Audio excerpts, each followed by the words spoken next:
All right, welcome everybody to the tonight's webinar. Welcome to MiSCA 2026. This is an informational meeting for coaches and parents. Sometimes we have riders who join us on the meetings as well, and that's totally cool. But we're here just to kind of tell you what's going on for this year in MiSCA and give folks who may not be familiar with MiSCA kind of a run through of what it's all about. And then also for anybody who's been around MiSCA for a long time. There's always changes every year, right? And this year is not without some changes. So we have some changes to announce as well. If you were on the coach kickoff meeting last month, there's going to be nothing earth-shattering that's happened between then and now. Pretty much everything that we thought would happen happened. And so we're moving forward with our plans for 2026. So my name is Sean Warren. I'm the executive director for the Michigan Scholastic Cycling Association, or what we call MISCA. And I've been with MiSCA since 2012. I joined the board with what I thought was going to be kind of a small role for fun and doing the thing that I love, which is mountain biking, but being able to share that with others. And that's really morphed into a lot more. And I've been able to share a lot of mountain biking with others and to develop MiSCA into what it is today from basically 100 kids that we used to have into nearly 1,200 kids a year riding with the league, supported by over 625 coaches.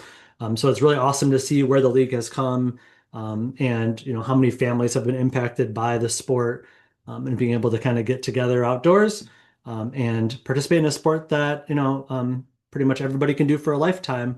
And you don't have to be great at throwing a football or catching a baseball to be able to do it, which is right in my alley. So this is the agenda for tonight's call. We're going to go over the mission of MiSCA, a little bit about our history and growth, the league structure, our current teams and clubs around the league. If you want to get interested, if you want to get involved with coaching with MiSCA, we'll go through that. We'll cover our race program and our schedule for this year. We have some other programs that we'll talk about as well and events that are scheduled. We'll remind everybody that we do need volunteers for our events to run, and any other staffing needs that we might have. And then there will be time for additional Q&A at the end. If you do have any questions throughout the webinar, please feel free to throw them into the chat box, and we'll try to get to them either live on the call out loud, or we'll just answer them in the chat while people are talking.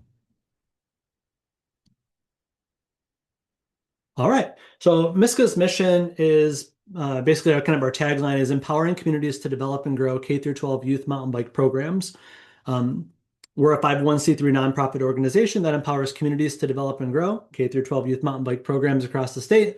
We instill confidence by promoting the values of an active lifestyle, healthy competition, and outdoor stewardship and adventure while building lifelong friendships in an inclusive environment. So one thing that I often hear is about MiSCA, or just kind of a generality, is that we're a race league, or it's all about racing. It's competitive. Um, it doesn't have to be, and nothing in our mission says that it is, right? There's healthy competition in there, but it's really about all year long, outside of the events. It's about getting together with friends and other adults if you're a coach, outdoors, and helping to build skills and to get faster and better on the bike. But really, most of the reasons why kids are in the sport or any sport, it's about the camaraderie and the friendships that you build. And we want to provide that environment to everybody who's interested in the sport. So we fulfill that mission in a few different ways. We have youth focused program, we have coaching curriculum and guidance for building new teams, and then we have a statewide network of support. So we help our clubs and teams grow, and the coaches. We have a coach advisory committee that meets to help to move the direction of the programming, and there was an old coach advisory committee and now there's a new one, so that still exists. It's just different now. So again, a little bit more about how MiSCA has grown over time. So we were founded in 2010 by Steve Kinley. He's since moved on from MiSCA. He lives in Washington now, I believe. We had our inaugural series that year with just one race. Basically, it was a state championship. In 2012, we got our 501c3 status. Before that, we were part of the Michigan Mountain Bike Association when that was its own standalone 501c3. That's now part of the League of Michigan Bicyclists. Um, And then during those early years, we kind of latched on to existing promoters. So races that were already going on. The Tailwind series was popular back then, and MiSCA would basically come to those events and give out team awards to the youth riders that were there. But in 2014, we flipped it and we said, okay, we're going to do all of our own races moving forward. And that's really the only sustainable model that MiSCA had because there was no kind of revenue sharing with the other promoters at the time. So we just had to do it ourselves. So in 2014, all of our races were student only, and they were all put on by MiSCA. So we had full control over kind of how the environment was. And that's really been great because we can focus on kind of a family atmosphere. In 2016, we expanded to the west side of the state. Originally, it was kind of all in Southeast Michigan. And then kind of our biggest thing that's ever happened in MiSCA is in 2018, we started our league model and coaching certification. So before that, 100% I would agree with anybody who said that we're a race league because that's what we were before 2018. We had a race series and we invited people to come to it, but we didn't really provide any coaching or direction for teams to form. There was no insurance, there was no curriculum, no anything. It was just, we had these plates we put on the bikes when people got there. Every day was day of registration, or at least you picked up a new plate every day and you had to sign a waiver every single time, every race. It was crazy wild times back then before 2018.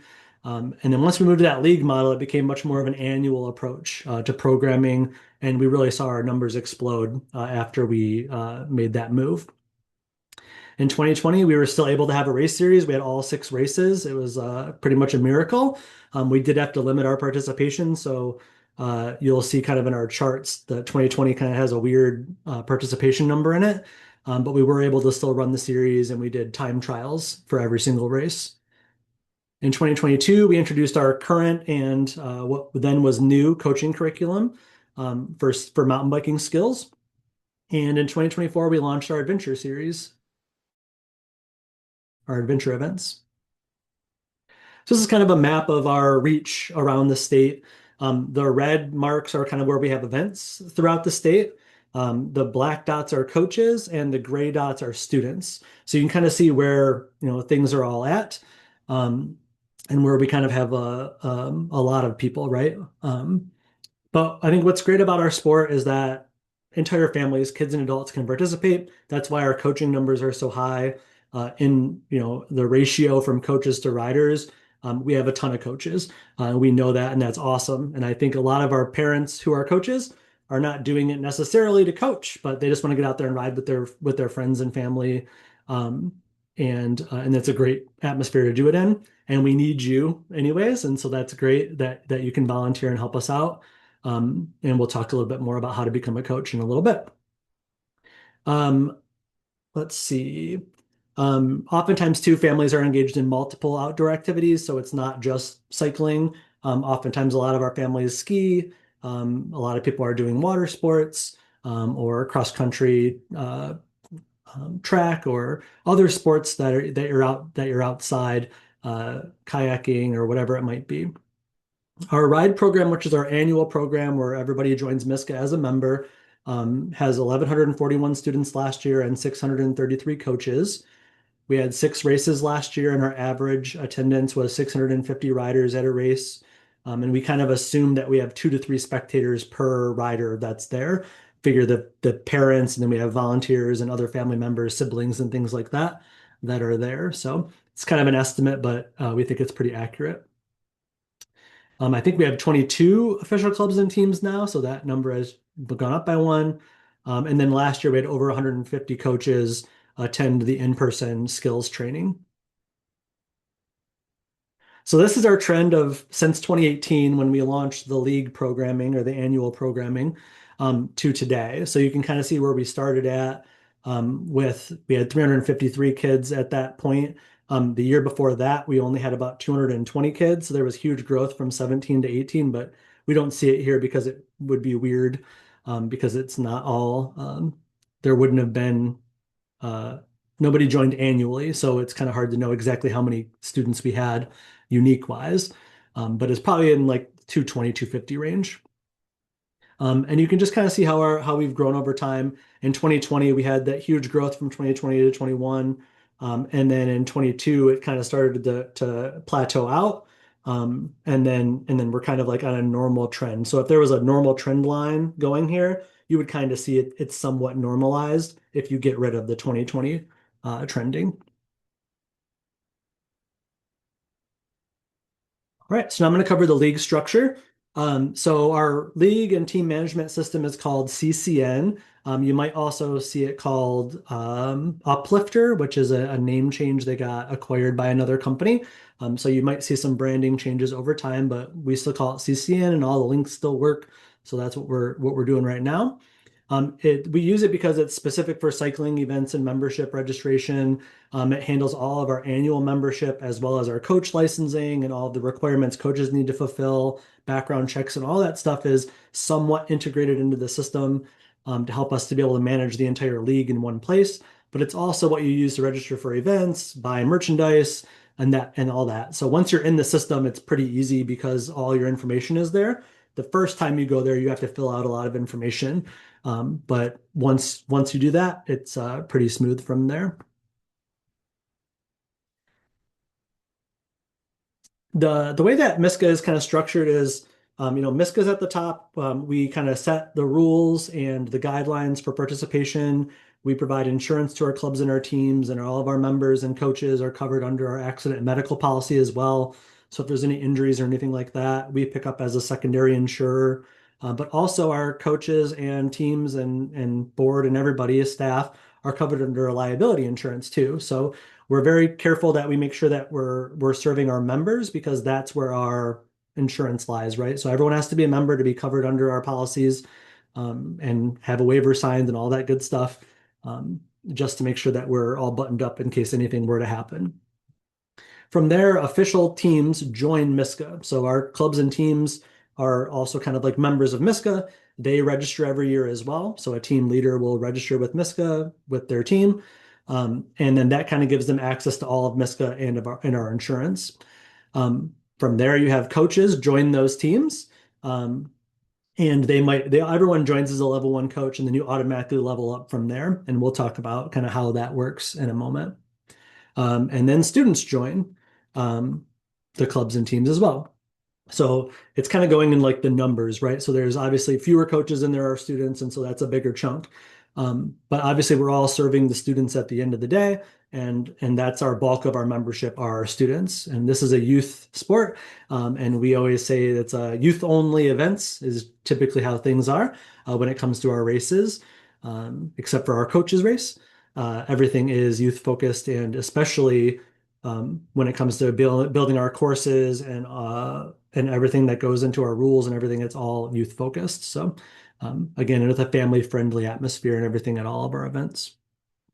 We do require that teams maintain a one coach to six student ratio on the trail. So while riding, generally teams will form like groups of about 12 that go out and ride together with like two coaches, like maybe a lead and a sweep or something like that. So it's a pretty common thing that you'll see amongst teams, maybe 10 riders in a group with two adults. And then just so everyone knows, you're not required to join a club or a team. So if you live somewhere where maybe there currently is not a team, you can join MiSCA as an independent racer. And I say racer because generally that's when we see independents is because they would like to race in our race series, but there is no team in their area. If you join as an independent, you get to go to any of the other events as well that you need membership to go to, which would be like our adventure events and our Brave and things like that. All right, so how do teams become official with MiSCA? So there's an annual registration that they'll do online. There is a fee to do that. That gets you covered under MiSCA's insurance, and then also you're eligible for team awards. So when we're at a MiSCA event, we don't talk about any teams that are not official MiSCA teams. So often a rider might be on um, like a local club or like a bike shop team, or just does group rides with the bike shop, right? And so they're kind of like they might be associated with another team. But for MiSCA purposes, we only talk about our MiSCA teams. They might be associated with schools or bike shops too, but they're official clubs and teams, and those are the ones that are recognized for awards or announced at all over any PAs.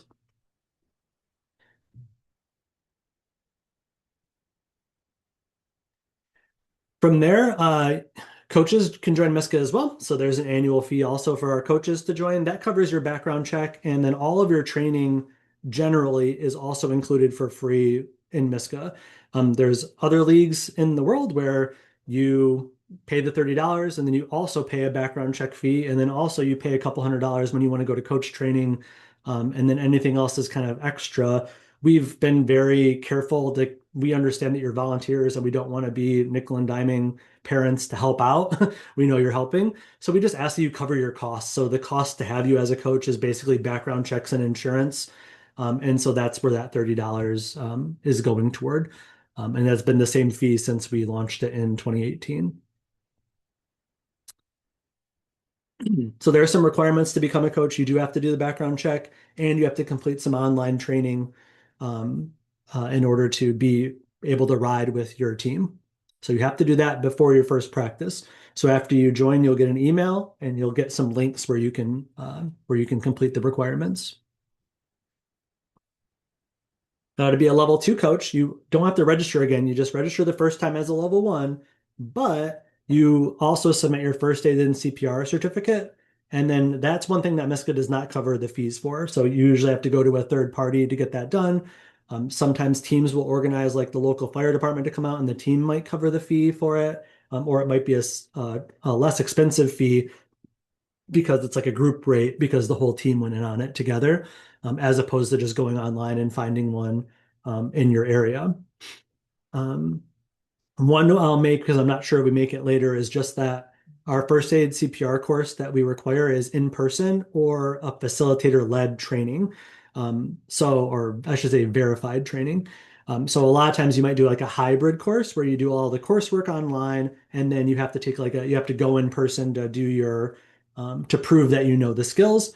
And some places even will do an online, like a Zoom class like that, where it's still with an instructor and it's one-on-one where they verify that you're doing the CPR correctly and that you can demonstrate the skills. Usually it's kind of like a round robin where it's kind of like a quiz.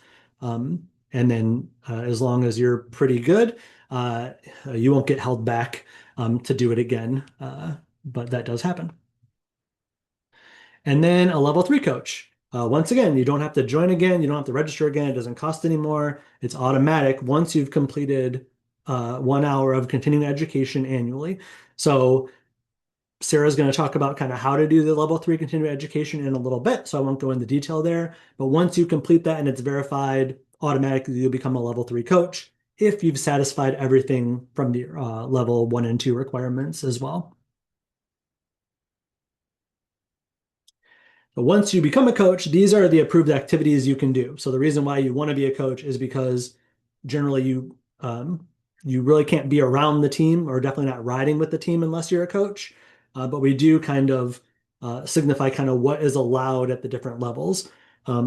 Like we want you to be first aid CPR certified to be the group ride leader, right? So if you're out there in a group ride or in a group for your on your team or your club, you should have one first aid CPR certified coach with every ride, with every group. And that's the ride leader. And then from there, uh, we also want you to be 21 years old to be a level two coach, just so that you're not right out of high school and leading the group. We want you to have a little bit more experience and maturity out of high school, where you're not just one of the kids still. Uh, Once you've done the mountain bike skills training, then you can teach mountain bike skills training. And all that we say with that is that you teach to your level. So if you've only done the level one, or sorry, I should say the essential skill training, then you're only teaching the essential skills and so on. But as you go up in the levels, you can do more things in the league, and you can get a little bit more involved. And we appreciate all of our coaches who take the next level, definitely for level two, and especially for level three, because we know it's an extra time commitment for everybody to do the first aid CPR class and money every couple of years. And then the level three is like an hour extra a year as well that you would need to do. And Sarah's going to talk about later too, but I'll just mention that if you take a course that's like 2 hours, then it covers you for 2 years. If you do one of our skills trainings, they're generally 3 to 4 hours. You get covered for 4 years. So you don't have to do it every single year. You have to do one or more hours. You just have to, within 4 years, you have to have 1 hour per year, kind of as like your rolling number. All right. And then lastly, of course, is how do you become a student rider? So the same idea, you're going to go online, you're going to register. The registration fee is a little bit higher. The students are really paying for the league to run and operate, and everything else that goes into it, and all of the coach training and things that we also do that we don't charge for. You can find a team. Again, it's optional. If you're an independent rider, you don't have to join a team. But if you go to miscabike.org/teams, you can see a map of all the teams in the areas and who might be near you. Sarah's going to talk about teams in a moment as well. Registration is open now, so you can register today. Um, Generally, you do want to reach out to a team manager to join a team because you might want to know like what days of the week are they going to ride. Maybe they only work with certain grades or ages, and you might have a younger rider or an older rider. And maybe some teams are focused on like elementary. But if you go to the team site, you can see kind of what the details are. If you click on, there's like a spreadsheet where you can see some details about each team. But we recommend reaching out to the team manager to kind of get the lay of the land before you just join. But okay, I'm going to pass it over to Sarah. Sarah, are you there? Sure. Hey, Can yep. you hear me okay? Yep, I'll drive for you, but you can go ahead. Yeah. All right. Hi, I'm Sarah Vano. I'm the coaching programs director for MiSCA. So what that means is basically working to provide our coaches tools to help them do their jobs better, as well as help provide a more formal support structure for our teams, especially as we invite new teams into the league and work with existing teams on coach turnover. So you can go to the next slide.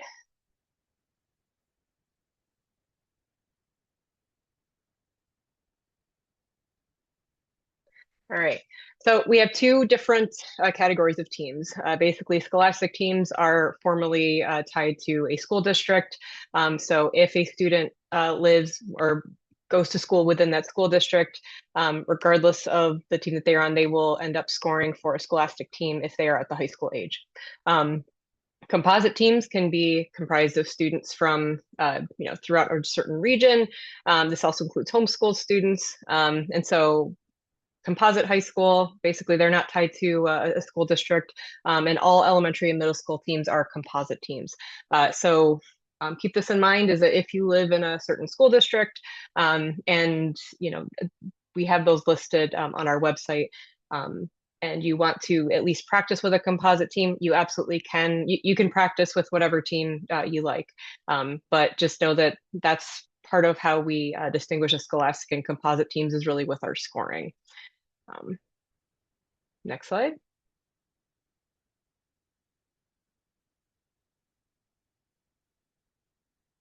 All right, so right now, these are our current and in development teams. So right now, let's see, Sean, do you have this listed in Scholastic? And I did not know I was actually going to be presenting these slides today, Sean, so thanks for this. Yeah, this is all the composites. The next slide will be Yeah. the All scholastics. right. So these are your composite teams. So if you look in the parentheses, that's basically the general region they are.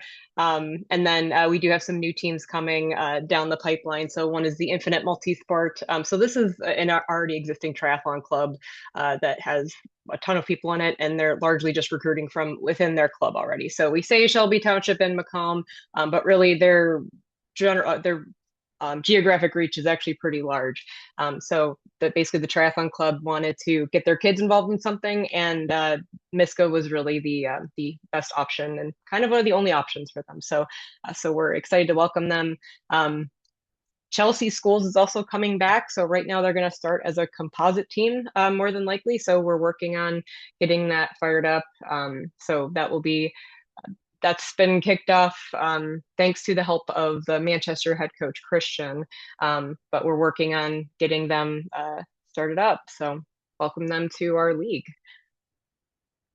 And then we have our scholastic teams that are listed here. So practices, as we said, they're open to students from outside the school district. So really the distinction there is just with how everything is scored. So if you live within a certain area or a certain team just works better for you, just be mindful of, if you're part of one of these school districts, that you're aware of the scholastic scoring module for high school.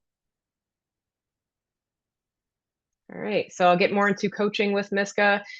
So Sean went into the basic requirements already, so I'm not going to go into this into too much more detail, but generally this, kind of breaks down on a nice little chart what all it needs to be done for levels 1, 2, and 3 coaching. And so basically your $30 fee covers access to all of these resources. Now the first aid certification you do have to pay for on your own. But we do have a number of continuing education opportunities for level 3, which I'll get into here. So previously, level 3 was pretty much limited to skills or in-person skills training. So that's something that we got together with the folks from Cognition Coaching, which is a skills curriculum that is specifically focused on how to teach mountain bike skills to kids. So even experienced mountain bikers, they benefit from this training because it helps us break down the skills into a common language that we can teach across the league in a concise way that kids can easily process and digest, and it helps them learn the skills in a really good progression style. So we offer skills clinics for essential, intermediate, and advanced skills. Those have not changed. We're still offering those. But we are adding some options this year. So we're expanding these options to include categories such as emotional safety, women's health, skills and performance. So there's going to be more coming down the pipeline, but right now we have these resources listed that we've added. So healthy, fast, and female. So this is basically women's physiological health and how sports basically affect their bodies, as well as, and that was brought to us by our friends at Adams Sports Medicine, who's been a sponsor of MiSCA for the past few years. And then we're also working with partner organizations, including Positive Coaching Alliance, Coaching Her, which is based out of the Tucker Institute of the University of Minnesota. So that goes into more of just social barriers and just the general things that girls in sport can go through that may be different from their male counterparts. And so that's a really informative training that, we've been looking into these options and we really like the material that they have. And then Project Play Southeast Michigan. So they have in-person workshops that we're keeping an eye on, and we're making those available to our coaches if they want to go to. So those are in-person, interactive, and in my opinion, highly transformative workshops that are really great, that get into, again, just the emotional safety side of things and really the important role that a coach plays in their student athletes' lives. So really the goal here, it seems like maybe we're giving the coaches more work, but really what this does is that allows them to, well, first of all, get some online training if they just cannot make an in-person skills training or a workshop. So it allows them to still get some really good information. But also if you've taken all the skills training and you're just looking for just some more information, or you're looking to have just better tools on how to work with kids. I mean, we all get into this because we want to teach kids how to ride bikes, but inevitably we deal with tough situations that we just maybe not are equipped with the tools to deal with it. So the hope is that this gives better information and just better support as our coaches work with their teams. Next slide.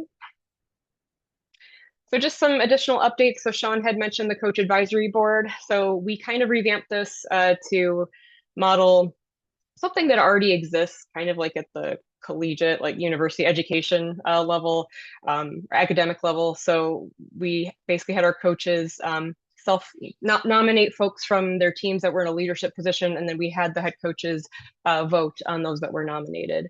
And so the idea there was we have this small group together that the coaches have elected to represent all of the coaches in our league, and we bring them to the table for active discussions as MiSCA is going through rules changes. We're trying to get feedback on organizational ideas, and this just brings, in my opinion, a really good, effective dialogue into how we want to implement these changes into our league. So the folks listed here, so that's Jody Welch from Lake Orion, Hugo Galvez from Southwest Michigan Thundercats, Jason Savoy from Brandon, and Brett Pankey from the West Michigan Coyotes. So we've already been meeting. We have some more stuff that we're getting together to work on. So appreciate their help and congratulate them for their leadership so far. Um, Something else that we're working on is independent athlete support. So the race day experience for an independent athlete can be a lonely one. They don't necessarily have a tent to go to, and just a place to put their stuff, or maybe just like people to talk to and just kind of hang out with or warm up with. So we're providing an option for independent athletes to check a box if they're interested in having a host team on race day. Um, this will also create an opportunity for us to have better communication with our independent athletes. As being on teams, it's you're exposed to a lot more information, especially as we're all learning these rules together and all the changes and stuff that we're working with. But the independent athletes just don't have that access and that dynamic. So we're going to try and improve that so that way they show up to race day and the families and the parents feel more informed, and just understand better what to expect so that we're not learning new lessons at the race, because we don't want to do that. So we're just going to try to make the experience better for them in general. So Jeff Weaver is going to be helping me out with that, and very fluid situation as to what it looks like, but we have some good ideas that we hope to bring to you guys, to our independent athletes this season. And as I mentioned before, we have our new teams that we're welcoming. So the Infinite Multisport team, the North Oakland cycling team. So this is now out of the Fenton Holly area. And then the Chelsea School District, but this is likely starting as a composite team. We're also getting together with the head coaches every few months for basically roundtables. So we're getting all the head coaches together, where we're going over major updates, and we're just trying to do these more frequently. So that way our head coaches can collaborate, get ideas from each other, especially, those either new head coaches, or if they're, on a existing team that they're just getting used to being a head coach, it kind of helps them learn, and also we get ideas from these two. So we get a good feel for, all right, what are your issues? What can MiSCA help you with? And hopefully provide a better support structure for them. So these are some great things we have, already in progress. And I want to just thank those that have already been helping make all this great progress happen. All right, and just a reminder of a couple other options that we have for our student athletes. So there is an option to be a junior coach. So a student can register if they're 15 or older as a coach. So you complete a short training and you help on the team. Obviously, you don't have the full responsibilities as an adult coach. So no providing first aid. You're not in charge of a group of kids, but you are there to offer, your own guidance and help. And that helps. Our junior coaches can relate to the students much better than us old people can. So that kind of puts them in a great position where if they don't necessarily want to race, but they want to see this side of it and maybe get into coaching one day, this is an option for them. Another option is if you are an outgoing senior and you still want to ride with your team through the spring and summer before heading off to whatever your next adventure is, you can do that at a reduced cost. You have to be 18 or under and graduating in that school year. So that is an option for our outgoing seniors that we have available. I think that's it. Yeah, awesome. Unless Thank you you so threw much, anything Sarah. else in my list that I didn't know about. Nope, Great. it's Thanks, Jeff. on to Zandra. Zandra, are you Wonderful. there? All right, thank you, Sarah. Hi guys, my name is Zandra Inman. I am the race program director, and I get the pleasure of talking about our race series and a few other things during our time together. So first off, I want to let you guys know our race series is currently a fall race series for youth only, pre-K through 12th grade. It's a cross-country style race, with the race courses being designed for all skill levels. There's 2 tracks integrated for passing, a fair bit of single track. We have 29 different categories for these races, and 25 of them have individual team and series awards and podiums at each race. On the screen is one of the videos, kind of a snapshot view of what a race weekend would look like. I'll go into a little bit more detail in a few more slides, but there is, as you can see, some single track. We race at a variety of parks and properties across the state that offer great trail varieties. So mix of flow trails, some old school trails, a good variety within the 6-race series. This video is up on YouTube, so you can go check it out there. We're going to move on to the next slide, which will show you the 2026 race series. We're starting at Stony Creek for race number 1, moving to the Merrill Trail, race number 2. Then there's a Labor Day holiday. We'll take a week off, come back to Addison Oaks for race number 3. Race number 4 is going to be a Wasapee Scout Reservation. We'll have a bye week. Race number 5 is going to be at Heritage. And then race number 6 is at Bloomer. The next few slides are the individual races and what we can expect to see at these venues. We have been to all of these venues in the past. If you are new to us, some of these might be new to you. Stony Creek Metro Park, we were there last in 2024. We expect very minimal changes. It is noteworthy if you are not familiar with the Metro Park system, there is a fee to enter when you go there for practices or the race itself. There is some lodging nearby. For race number 2, that is just north of Grand Rapids in the Rockford area, Merrill Trail. Merrill Trail, we were there last year and we anticipate very few changes.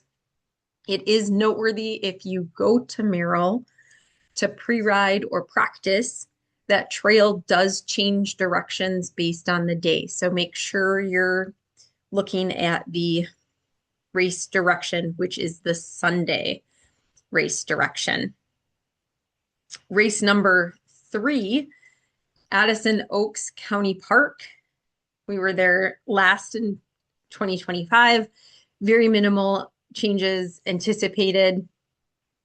That is near Lake Orion, Oxford, Leonard in Michigan, and some reasonable hotel and camping nearby.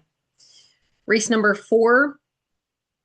Oh, excuse me. One thing I wanted to add on Addison that wasn't on that slide.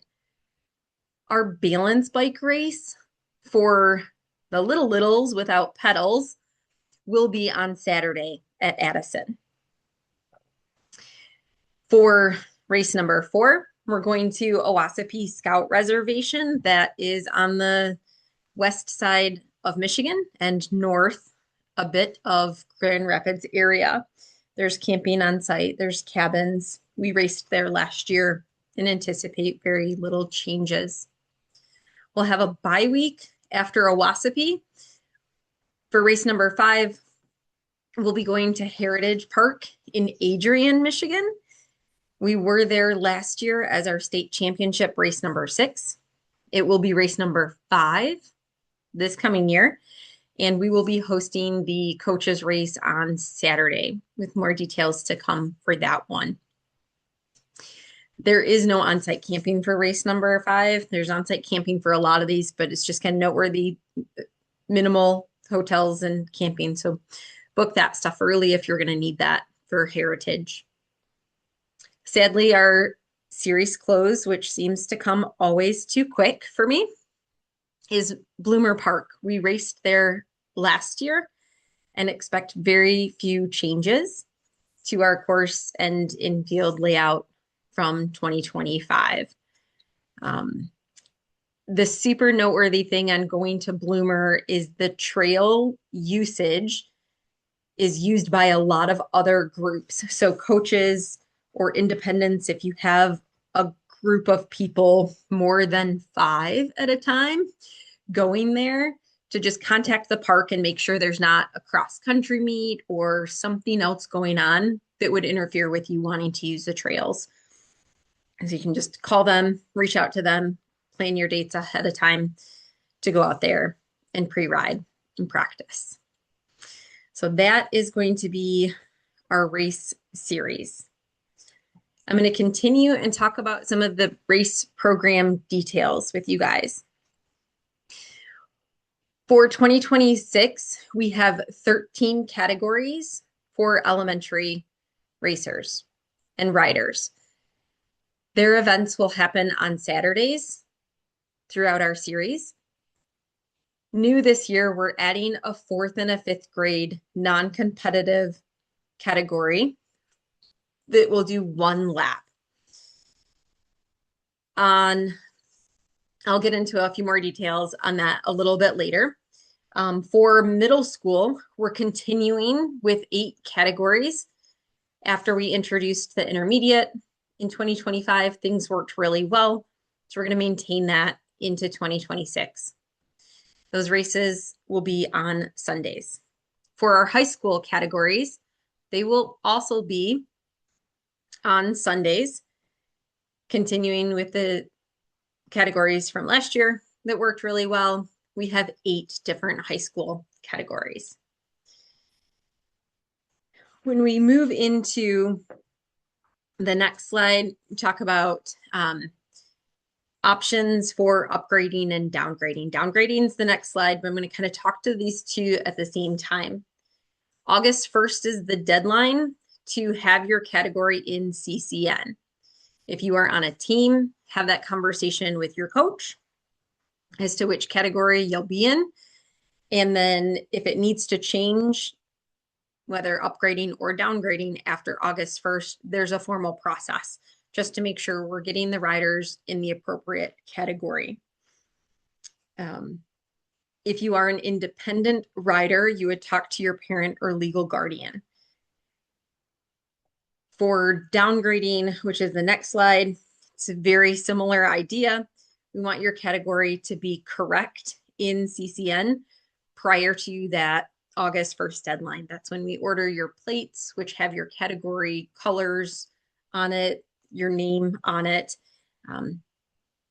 Yet it may be an option. So if it warrants a conversation, we're always open to having that with you. Going on to the next slide, we're going to talk about mandatory and recommended upgrades. So mandatory upgrades, these are for 6th grade and older. So it would be 5th graders this year going into 6th grade for the next school calendar year. And it's if you've finished first place in in a field of 6 or more riders, or if you finished in the top 3 with a field of 11 riders, more than two times or more, it would be a mandatory upgrade. In end of June, early July, we will email out the coaches or your parent or legal guardian if you are on that mandatory upgrade.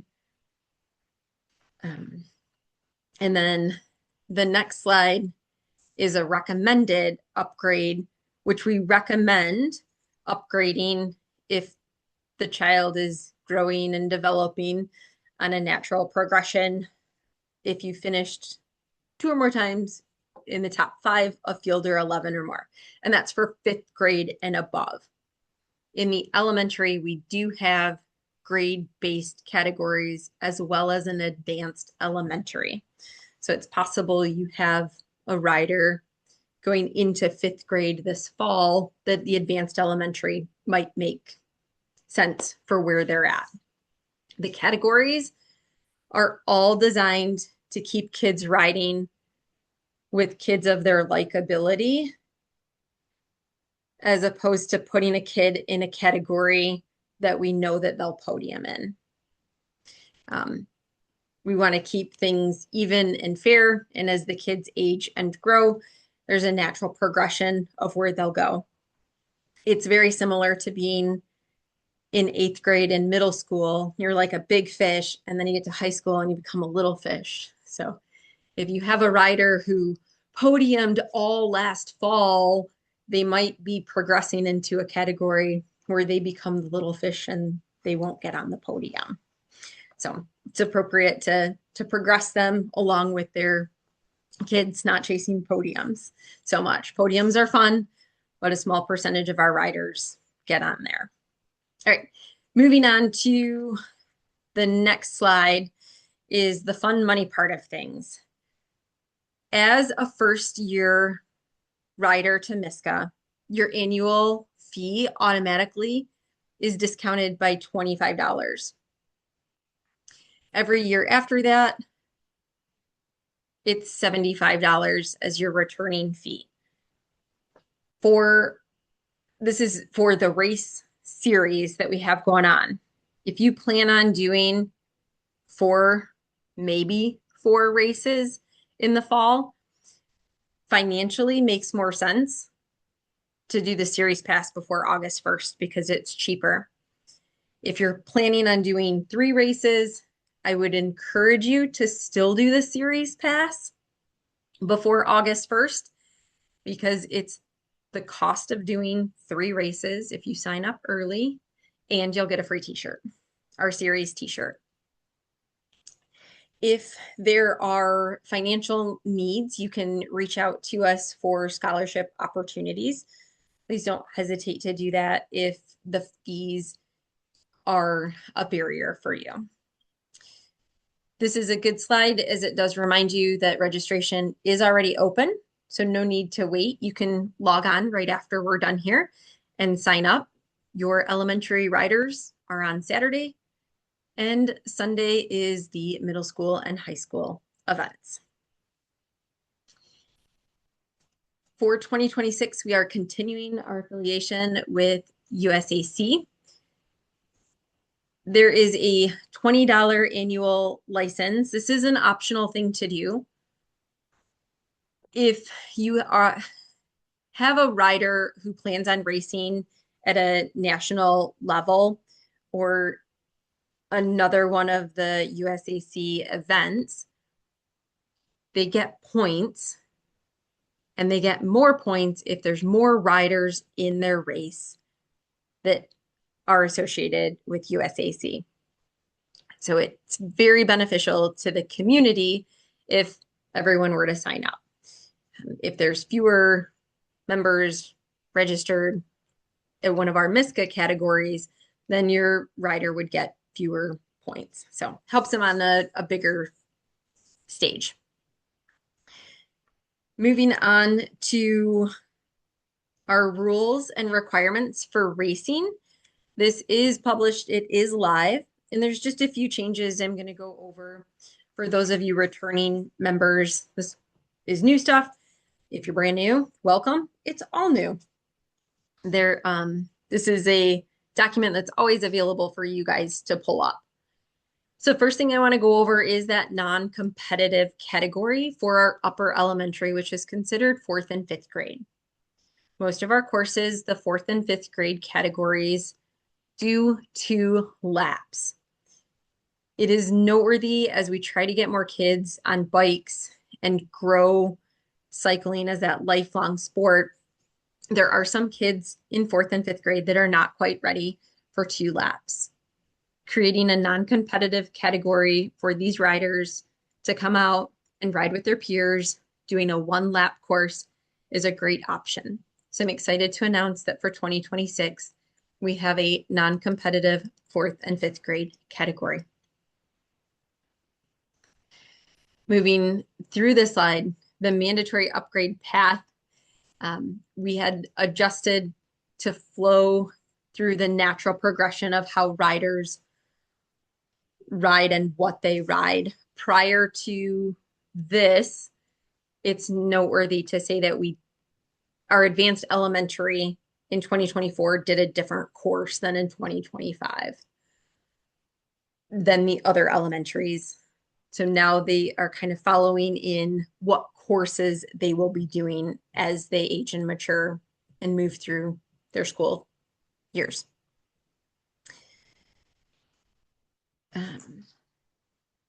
We go on to in applications of penalties. The prior rule was written when the point structure was very minimal and it was very rigid of an exact percentage or an exact point number. The way we've adjusted it is to have a percentage to accommodate for the new point structure, which will give us a little bit more flexibility. The next slide is talking about student eligibility. And this may be for homeschool students, or I don't know if dual enrolled is the correct way of saying that, but students that might still be within that 18 and under and not have a place to race. So we want to keep the kids racing with their peers. So it's just more of going to be an individual conversation to be had if you have a student who perhaps was accelerated academically and is still under 18 or under. The code of conduct non-solicitation policy we've added is to maintain that family-friendly environment free from unauthorized solicitations to you and your students. With that, those are the adjustments we've made for 2026. I'm going to pass it back to Sean Warren and talk about some other amazing programs MiSCA offers. Thank you. Thank you, Zandra. I'm back. I already introed myself, so I'm just here as like a title slide. So first I want to introduce you guys to the Brave program. If you're not familiar with it, it's our Girls Ride program. So our effort to get more girls on bikes, it's evolved over the years, but it's Brave. In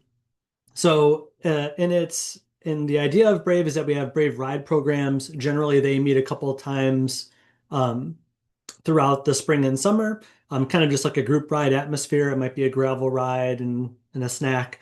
Generally, there's some kind of destination in mind where they're going to get ice cream or do something at a park or something like that. But all the girls are getting together with female mentors or female coaches. So it's a really good atmosphere and a really cool environment to be in. That gets them all out there riding together because in the past, historically, there hasn't been a ton of girls on a team. So like you might be the only one or two girls on a team, or there's only one girl in your kind of your skill level or your age range. And so you kind of feel like kind of the only one, right? But Brave gives you that place where you can go and you can see, okay, yeah, there's a whole bunch of other girls that are doing this, especially at the races, you see that as well. And now that our teams have grown and we have about 30% girls, it's more often that you're around more girls. So really the Brave program has really done a lot to increase our participation in the female space, basically going from 20% to 30% in the last 5 or so years. Our other program is Brave Explorers, and this is kind of where we get off the bike and explore the outdoors. So more of like an adventure program, again, focused for girls. Some of those Explorer programs that we have for this year are events that are happening. Kara Bretzlaff is hosting our Paddle and Pedal event at Proud Lake. That's going to be Sunday, July 12th at 1:30. They're going to rent canoes and there will be a canoe ride down the river and then a mountain bike ride on the Proud Lake trails, which is going to be really fun. This one is actually open to non-members as well. So for girls out there, if you have a friend that you want to bring and maybe they're not ready to commit to joining a team, they can definitely join you at Paddle and Pedal. And it'll be a little bit more expensive than if you're a member. And that's open to girls in grades 6 through 12. It's aged a little bit higher because of the water sport atmosphere of it, and we want everyone to be safe out there. The other Explorers project that we have this year is the Toledo Explorers, which is coming back from last year. It's pretty similar. This is in partnership with the Toledo Metro Parks and is led by Ashley Smith. And so obviously it's happening in Toledo. It happens on Wednesday evenings from 6:30 to 8, and they're focused on totally not biking. So survival skills, archery, fishing, and tree climbing. There's a flat fee regardless if you're a MiSCA member or not. But all registration is all going through the Toledo Metro Parks. So it's really just a partnership with us to kind of promote that activity to our members and also try to get, more girls interested in general adventure programming and whatnot. They do have scholarships available as well if you need them. For any MiSCA events or programs, you can apply for a MiSCA scholarship. Since this one is separate from MiSCA, we just wanted to mention that they do have scholarships if the price is ever a concern. Registration is open for both those events, by the way, or activities. So in the past few years, we've had the Brave Junior Stony Creek program. And these are our ride programs. Sorry, I mentioned they meet multiple times throughout the spring and summer. Right now, we do not have a ride, kind of a leader for our Brave Junior program out of Stony Creek. Historically, this was focused um, on younger riders, so elementary ages. And last year they met 6 times throughout the year on Sundays or in a very specific time frame, so it was always the same, but they rotated through a few different parks. So it used to be all at Stony Creek, which is why it's called Junior Stony Creek. But that changed a little bit last year, but we still kept that as Stony Creek was kind of the main place.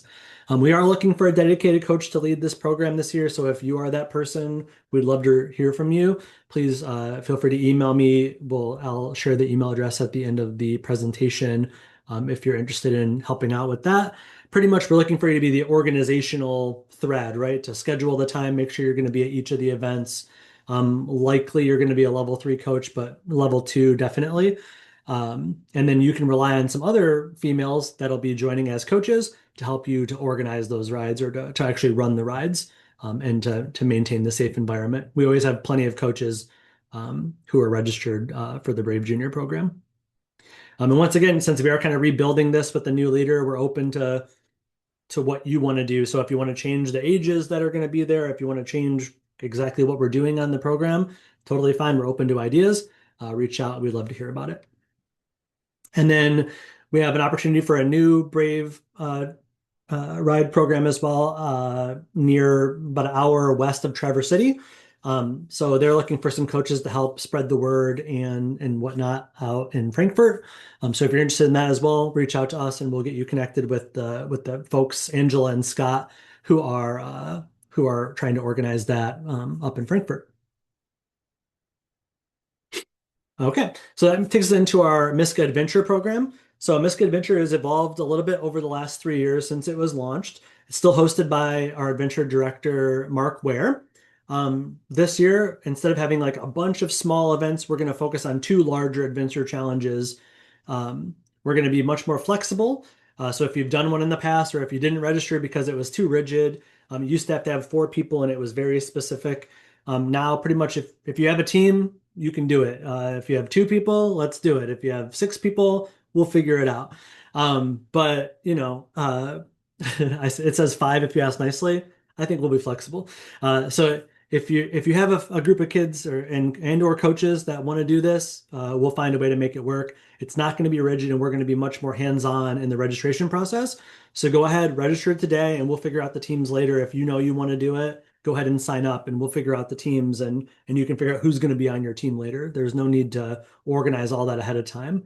When you register as an individual. So you're not paying for 4 people or 6 people or whoever it is. It's just one person that you're going to register for. And then we can, figure out what the team names are and all that good stuff after the fact. So our 2 events this year are July 26th at Stony Creek. So we're also starting much later in the year. Usually we kind of start earlier. So we're going to try to build momentum into July. In that Stony Creek event, we're going to have a 1 hour and a 2 hour challenge available. So that's kind of the cutoff time. You'll be active for the whole time. It doesn't mean you'll be riding your bike the entire time, but generally you're going to be hunting for points in the woods during the whole time. I guess I didn't even describe what that was. So the way the adventure challenges work is that you're gonna get a list of control points and a map, and you have to go find those points out in the woods. It's kind of like a scavenger hunt, and you'll punch this passport to say that you've been there. It proves that you were actually at the point. And you all stay together as a team. Your small team will always stay together. About 75 to 80% of it is all going to be by bike. So it's by mountain bike on single track trails. Generally, there'll probably be some 2-track thrown in there too. We try to stay off the pavement. And so if you've done the Pontiac Lake event before, there shouldn't be as much pavement at all anymore. We're changing that up this year. But in general, it's about 75, 80% biking and then 20% trekking, which is like moving as fast as you want to by foot. So if your team is a little bit more competitive, of course you can run. But if not, like when I did it, we just walked and kind of did a nice hike and got our points. So the goal is to try to get as many control points as you can. So if you are more competitive, obviously you're going to be moving faster. But if you're just there to have fun and have a nice day in the woods with your friends and family, you can go at your own pace. It's a nice event. It's not supposed to be super competitive, but obviously some people are more competitively inclined. And if you are, then you'll have fun trying to get as many points as you can um, at the event. September 26th is going to be the Pontiac Lake Recreation Area event. Obviously, that's also way later in the year than we've ever done an adventure challenge. August was the latest that we've done before race series started. So this is the bye week between races 4 and 5. So it's that weekend that we don't have a race scheduled. We do have an adventure challenge scheduled. So we're hopeful that a lot of teams will take advantage of that weekend to come out and make use of that bye week to come to the Adventure Challenge and check it out if you haven't been to one before. That's going to be a great one to try out, especially for the older riders and our coaches. Um, so there's a 1 hour, a 2 hour, and a 4 hour Adventure Challenge available at Pontiac Lake. And the 4 hour will include paddling, so a kayak or canoe portion of the challenge. And then if you're doing the 2 hour event, the canoeing kayaking part will be optional. So the course will be about half as long in the paddle portion if you do the 2 hour. So it'll mix into your normal, what things you need to find out there. So kind of a choose your own adventure. How long do you want to be out there? What do you really want to do? You get to choose that. Who do you want to be on your team? You get to choose that and have fun building that out. One more thing I didn't mention is that the adventure challenges are open to students and coaches. So you can see in the picture, there's a coach who's with a couple of riders. You can have, depending on the age of the riders, you can have an all student team, or you can have one coach on a team with 3 kids. Um, you can even have all coaches. So if you want to have a coach team and like see if you can beat all the kids, do it. We'd love to see that competitive nature if you have it in you. Good luck. The kids are fast and don't get tired. And like I said a moment ago, the Pontiac Lake event has a brand new start location, so it's not going to have the same courses it did in the past. And the Stony Creek Challenge will also be a totally different course, but it'll kind of be the same starting location that we're all familiar with. Okay, MiSCA Devo. MiSCA Devo is presented by KET Cycling. Justin Krieger was an athlete in MiSCA, I would say many years ago, and now he's kind of giving back as a private coach himself, and previously has actually coached on the Devo team. So in the 2026 year, we have 26 student athletes. I don't think that was on purpose, but maybe we'll just keep going up one per year to keep it in line with the year number. So 2026 with 26 student athletes. Um, it was another competitive year for applications, and we didn't have many students who left from year to year. So we weren't able to accept a ton of new athletes, but know that it was a competitive year, so we had to be very selective in who was chosen there. This year, our coaches are Kurt Dross, Ethan Jedlicka, Sarah Vano, and Jeff Weaver. And we want to welcome Ethan. This is his first year coaching with us, but he's definitely not new to the sport. The program is led by Kurt and Brian, and they're kind of the organizational backbone of Devo to make sure everything's happening and that we're doing all the stuff we need to do. I would definitely put Sarah on the list as a program lead there as well. It's part of Sarah's role as a core staff member annually is to oversee the Devo program, so she's often involved in those that leadership role for the program as well. So we have riders from kind of all over the state, from Southeast Michigan, Indiana, all the way up to Traverse City. It's all covered in there. So that's another thing that we wanted to do is kind of have a good mix of riders from around the league. And they've already been training together since December and January. So this is already ongoing. This is the one program in MiSCA that starts outside of our normal March to March cycle. The applications generally happen in the fall. Selections happen in November, and then they start riding together and working out together online in December. Generally, Iceman is kind of the conclusion of one Devo year, and then it starts the next Devo year after that. And then I definitely want to thank our sponsors, 4D Cycling, which is Kurt Dross's coach program, Cyclotherapy, the Highlands at Harbor Springs, which has an awesome bike park, and KET Cycling, of course. If you go to @MiSCA on Instagram, you can kind of see a little bit about every single athlete that's in the Devo program. And you can always check out miscabike.org/Devo to learn more about the program, and then watch for announcements about applications going live next year. All right, a little bit about volunteers and staff. We depend on the support of volunteers, and we ask that parents that kind of each parent volunteer at one race. So for every kid you have participating in the league, we do ask that you volunteer for one shift. And if everybody did that, we would have all the volunteer shifts filled, and it would be no problem running the events on time, and not having to get on the microphone and beg people to sign up, so that we can start the races on time. But basically, when we publish that, we really ask that you look at maybe the race that's closest to home for you, and you sign up for one shift. We know that it's hard for families to volunteer while your child is actively racing. So we recommend you volunteer outside of that. You can help with setup or tear down, which is going to be before or after racing. Or you could sign up to volunteer during a race that your child is not involved in. So let's say on Saturday, for example, you could volunteer for like the first wave of course marshaling if your child's going to be in the last wave, maybe, because then you should be basically done by the time they're going to start. Or maybe at one race, you are volunteering while your child is racing, but it's only at one of the 6 races. And maybe the other parent can help support your rider at the start line, and you'll be done maybe by their finish or something like that. But one race per year, before or after the race, you can always do it, or during a course marshal shift, you can find one over the weekend. Generally, at any race, there's availability. So please ask that you volunteer. We need your help to make sure that we're putting on these races safely. One note about that too is you do not need to be a coach to volunteer. I will thank our coaches. Thank you so much, because a lot of times our coaches volunteer more than once per year, and they're already volunteering all year long. And then at the races, they're coaching at the races as well, and they're volunteering. So they're really going above and beyond. And so I can't say enough about our coaches, what they do for the league, and they make MiSCA, right? They're the ones who are delivering the programming to the kids. I'm not out there riding with the kids generally. So we really rely on the coaches, and I thank them so much for what they do. So please, especially if you're not coaching, sign up to volunteer at the races, so that we can make sure that we can keep everything going as smoothly as we have done in the past.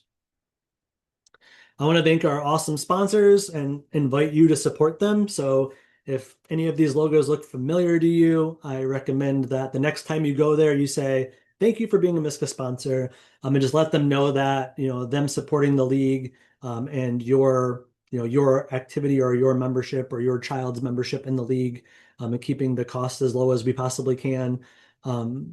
It's greatly appreciated, and we really appreciate all of our sponsors.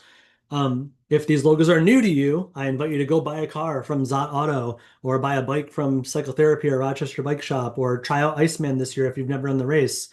Go buy some components at KOM Cycling or shop at Eric's. But any of the places that are on the list, please support those sponsors, and give them your business as they are supporting you. All right, we're getting to the end here. So if you're not already signed up for our newsletter, you can go to miscabike.org/update. And once you join the league, you automatically get signed up for the newsletter, but you can add multiple emails in there if it's not the email you use to sign up with. You can do that. I invite you to connect with us on social media. We are not very active on Twitter. Obviously, we're still using the word Twitter, so that should say something. But the other ones we are generally active on. We don't spam people, so usually we post a couple times a month, right? It's not crazy. We also have a Facebook group that's probably more active than anything else that we have going on social media. It's a great place to post a bike that your child may have grown out of, or the need for a bike because your child just grew out of their bike. There's a lot of that happening around the league. Gear and bikes and whatnot are very often that people are growing out of them. So it's a great place to do that and just have conversations, share pictures of races or events that are happening. It's a good community there. So right now is a good time if you have any additional questions. There were some questions in the chat that we did take care of during the presentation. But if you have any questions, you feel free to unmute your microphone or ask in the chat, and we'll address them. If you would prefer to not do it today, you can email me or any of the other staff people that emails are listed. So what we always say, if you email registration at, it's going to go to all the right people. So if you're not sure who should get the email, just email registration@miscabike.org. Me, Sarah, Zandra, Jacob, and Kara will see it. Jacob and Kara weren't on the call presenting today, but there are registration managers. And so they handle registration on day of at the races. And Jacob handles a lot of the prep work that goes into registration before the races. So they'll also be in there. But for now, right now, like me, Sarah, and Xandra will answer your emails. If you have any questions, just email registration at. If you know you have a question for me specifically or about racing specifically, you can email Xandra, or coaching specifically, you can email Sarah. But if you're just not sure or you just want to make sure that somebody sees it, email registration at, and I'll get the quickest response, I would say. We did have a question about skills training. Is that one day or multiple, and is it already scheduled? Okay, so our mountain bike skills training, we have three different levels. We have essential, intermediate, and advanced training.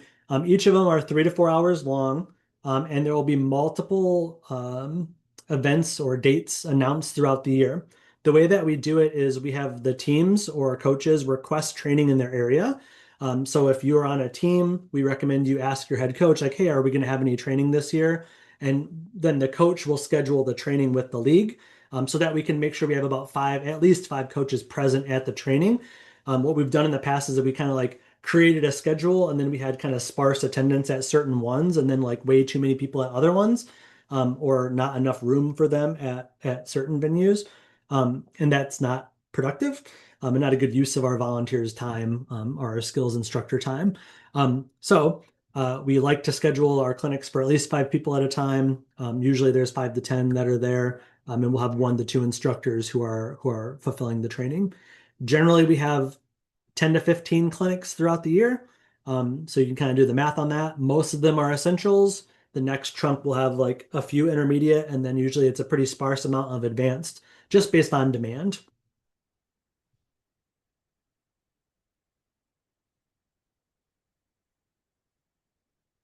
And once again, you can unmute your microphone if you'd like to ask a question live, or you can put it in the chat if you have any questions.